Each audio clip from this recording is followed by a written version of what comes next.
Good morning, YouTube. Welcome back to the channel. I'm going to bring you something a little bit different today, and I'm fighting against the rain. It's about to rain here. In fact, already drizzling on me a little bit, but I didn't shave for you, so I don't look as sharp as I usually do, but I figure on this topic the ladies won't be watching, so I don't have to bother with that. Today's topic is going to be covering storage options with your RV when you're not camping in it. And there are several options available in different price points, and we all sort of have to decide. Some of the decisions are made for us, maybe because of the place we live, and HOA associations and stuff will keep you from being able to do certain things. So I just wanted to briefly mention and show you what we chose as our solution, and we think it's worked out pretty well for us. The least expensive option would probably be park it at your house and use a cover. Actually, I'm going to take back what I said, because it may not in the long term end up being the least expensive, because the covers are several $100s, approaching $1,000 or maybe even more. I haven't shopped them. And they have a lifespan to them, probably a couple of years, particularly in a windy environment, and you'd have to purchase another. That's one option. So let's not call it the cheapest option, but maybe the easiest option to jump into. Another option is not even parking it at your home, which some of us can't, but getting a storage lot. And I know around here, just open storage without any sort of utility or any sort of cover, just basically behind a fence in a field, is running $75 to $100 a month. So that can add up quite quickly. And another option might be to, well, the first one I should have mentioned, I guess, park it at home and do nothing. Just leave it out in the weather, which is not a recommended option. Anybody that's seen fiberglass or rubber products that have been out in the weather for even 2 years can really do a number on an RV. I'm also fighting a little bit of a cold. You can probably see my eyes are red, and sneeze once in a while, so bear with me here. It's been a long, cold, wet winter for us here in the southeast, and this was about the best I've had in a long time to get out and actually make some content, so here I am. Another option might be to get one of the inexpensive metal carports that you see so much when you drive around in rural areas of the country. And we live in a rural area of the country ourselves. We're on some property about 20 minutes out of town, and so we don't deal with homeowners associations, and we were able to store our trailer on our property, and we went with a metal carport. And that's what I'm going to talk about today. I just want to share with you, I was going to say the pros and cons, but it really is mostly pros for us. I can't think of a con right now. Maybe as I show you, we'll come up with a con. But here's our setup. So there's the trailer and there's our carport. I want to tell you a little bit of history behind this carport.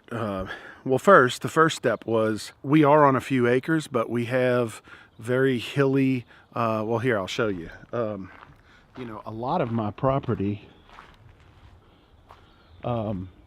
is wooded, and you can see this ravine here. So, you know, I don't have many options available to me to place something that's 30 feet long. I did have this spot up here, which works out to be close to where you come in on my driveway. So we had to find a good location.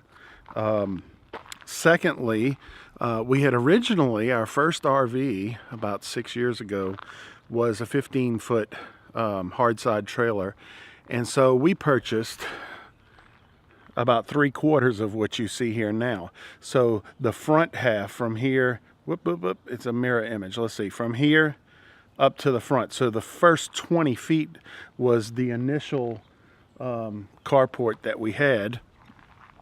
After about 2 years, we bought this trailer, and this trailer from bumper, well, let me take you up there.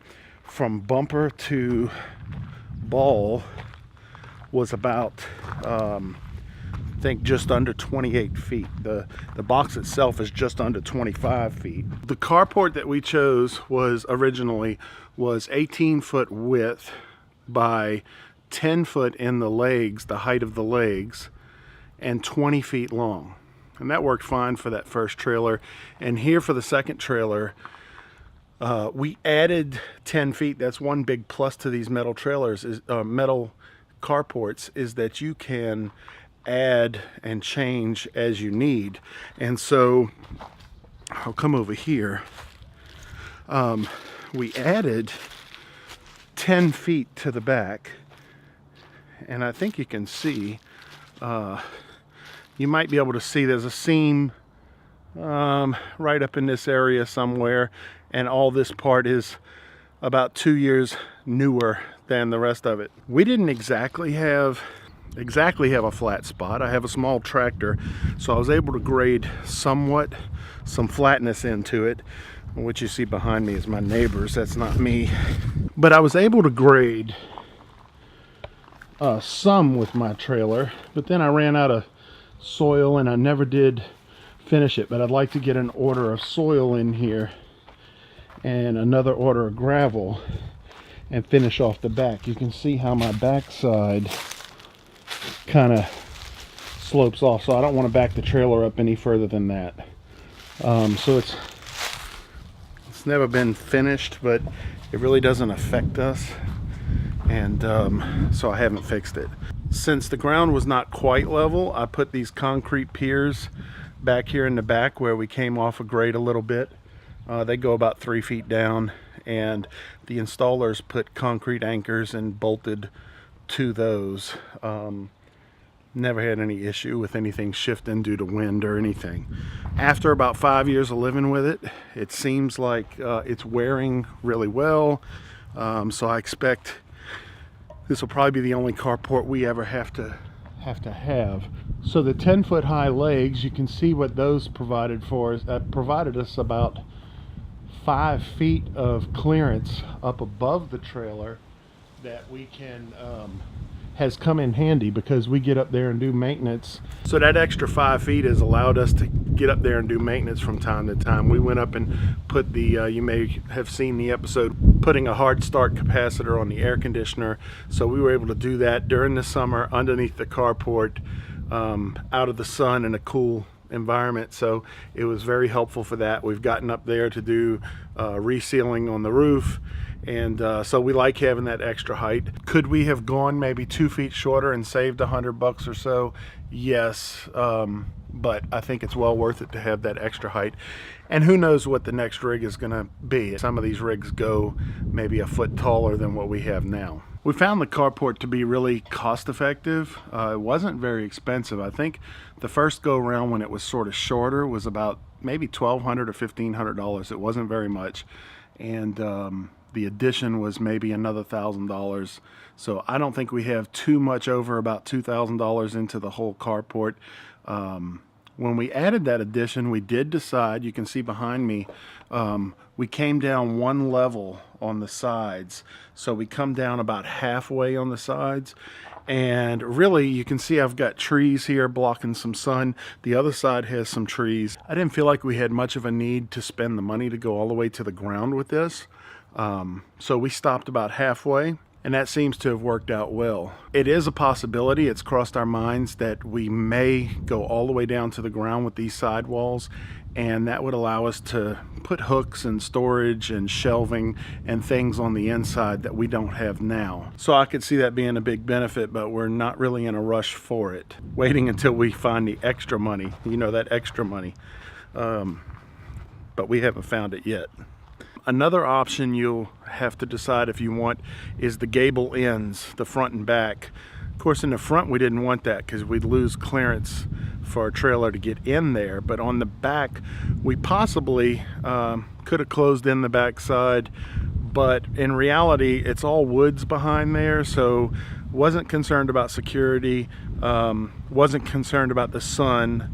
So we didn't spend the money. It just wasn't very cost effective to get the gables, and you can see my glass is getting wet now. One item that could significantly change the budget or the scope of what you're doing here from a financial perspective would be what you do with the flooring in your carport. In our case, we hardly spent any money on it. I just graded out the dirt and we put a little load of gravel in there. We could have concreted it and had a really nice setup, but that would have doubled or even tripled the budget of what we spent on this storage, and it really wouldn't have had much benefit for us here in our situation. Oh, one last thing that it's done for us is we're parked in a situation where there are many trees, and it has stopped several large limbs that have fallen, have hit the roof. There's a little bit of denting, a little bit of, but nothing that's really visible or catches your eye. I'd have to point it out to you. So it looks like it takes a beating fairly well. Even if it did have something happen to it that damaged a piece, it's all plug and play, and you can get new pieces and pretty easily fix anything that might happen to it. A couple of items that we would like to do to the carport that we haven't yet are given some utility access up there. So I hope to run 30 amp from the house back up to the carport, and water as well as sewage. So I think eventually we will have all those items. I guess we've been traveling so much on our free time that we haven't had an opportunity to kind of go that next step with the carport, and that's a good thing. So how do we feel about our decision to go with the metal carport? I feel like it was the best decision for us. It's been a one-time purchase. We don't have to rebuy every couple of years. We can just pull right in and park. We don't have to take the time to put a cover on, take a cover off. We don't have to drive elsewhere to do any maintenance or packing or anything like that. Appreciate you joining me today. If anyone has any questions about our carport or metal carports in general, please post them below. I'm not an expert on this, but I have lived with this one for several years now. So what do you think about storage in your RV? What are you doing, and how has it worked for you? Hope you enjoyed the video. Hope you found it helpful in some way, and join us next time.